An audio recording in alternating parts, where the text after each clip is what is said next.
Di malam saat aku tanda tangan surat cerai dan pergi tanpa membawa apa-apa, aku berjalan sendirian di dalam hujan. Cuma dengan tas ransel dan uang $36. Saat itulah aku melihat selembar brosur yang ditempel di tiang pinggir jalan. Dicari ibu tiri untuk seorang anak, disediakan kamar dan makan gratis. Hal itu yang membuatku tertarik. Di malam yang sama, aku langsung mendatangi alamat itu. Aku masuk ke rumah mewah milik Luca Castellano, bos dari keluarga mafia tertua di New York.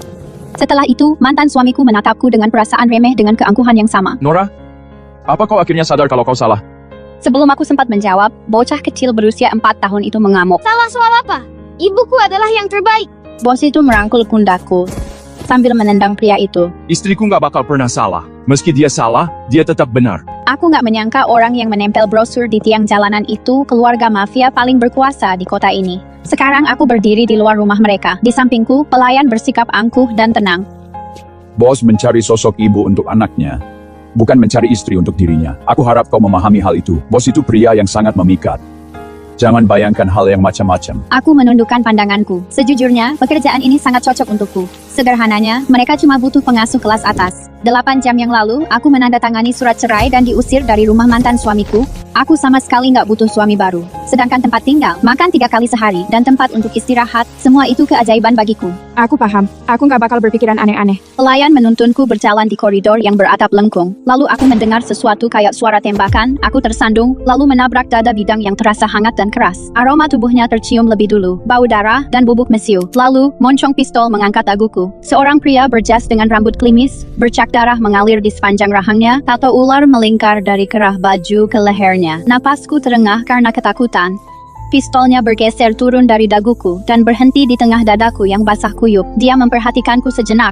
Akhirnya, dia berjalan pergi tanpa sepatah kata pun. Aku pernah melihat wajah itu sebelumnya. Halaman 6. Di koran New York Times, bos keluarga Castellano. Sebastian dulu pernah menghabiskan sebulan untuk mempelajari foto-fotonya, berusaha masuk ke keluarga mafia kuno yang ada di belakangnya. Pelayan akhirnya bicara. Bos lagi mengurus beberapa bisnis.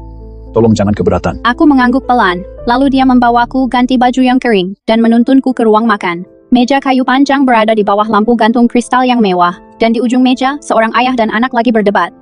Pria dengan aura membunuh tadi sudah hilang. Sebagai gantinya, di meja makan itu, ada seorang pria berkemeja putih memegang sendok. Wajahnya tampak lelah. Anak itu mengatupkan bibir dan menatap tajam pada ayahnya kayak prajurit yang bertahan. Gak ada yang bergerak. Akhirnya, pria itu menghela napas dan menaruh sendoknya. Jarinya menekan batang hidung anak itu. Suaranya merendah, terdengar berat dan serak. Satu suapan kecil saja. Apa itu beneran sulit? Pelayan melangkah maju. Bos, pelamar kerjanya sudah sampai. Pria itu berbalik, kancing kemejanya terbuka rendah. Sekarang tato ularnya kelihatan jelas. Lekukan otot-otot tubuhnya tercetak samar di balik kain linen putih itu. Pria yang paling ditakuti di New York mewarisi keluarga di usia 16 tahun. Membangunnya jadi lebih besar, lebih kelam, dan lebih senyap dari mendiang ayahnya. Uang, kekuasaan, dan darah di tangannya. Jadi, semua ini bukanlah mimpi atau jebakan penipuan. Pria sekelas Luca nggak punya alasan menipu janda miskin yang telantar di jalanan.